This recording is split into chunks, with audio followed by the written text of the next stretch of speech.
আজ আমাদের বন্দি করা অনেক দিনের জামা কাপড়, পুরোনো নাই অথচ নতুন, যেগুলো আমরা পড়ি না। আজ আমরা এই যে দেখো ওনাদের দিকে হাসি ফুটেছে, আজকে আমরা দিলাম, সত্যি ভালো লাগছে। এই কাজের জন্য আমাদের বন্ধুরাও সাহায্য করেছে, তাদের অসংখ্য ধন্যবাদ। তাই জীবন খুব ছোট, অল্প থাকতেই মানুষকে কিছু দিয়ে দাও। বলা যায় না আজ কে আছি আমরা কেউ নাই। আমাদের সবাই ভালো থাকো। আমার মনে হয় যে আজ হঠাৎ করে কার কখন কি হয়ে যায়, আমাদের ভালো কাজের মধ্যে থাকো, ভালো কিছু করো। এই যে সামনেই আমাদের বিমান একটা দুর্ঘটনা হলো, তাতে কি সবাই এতজন যাত্রী মারা গেছে, ভাবতে পেরেছিল যে আজ হঠাৎ করে কার জীবনে কি আসবে। সত্যি তাই আমি চাই জীবন থাকতে থাকতে সবাই তোমরা ভালো কাজ করো বা আমরা ভালো কাজ করি।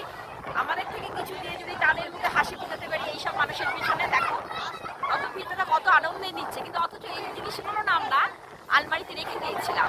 দেবো কি দেবো না, আসছি দেবো না, টাইম পাচ্ছি না, কিন্তু কাল তো কালই হয়ে যায়। তার জন্য আজ তো আজই করো।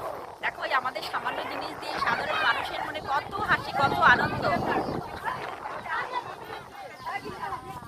তাই সবাই ভালো থাকো। আমার এই চিন্তাধারা ভালো লাগলো, কেমন লাগলো সবাই জানিও। Thank you.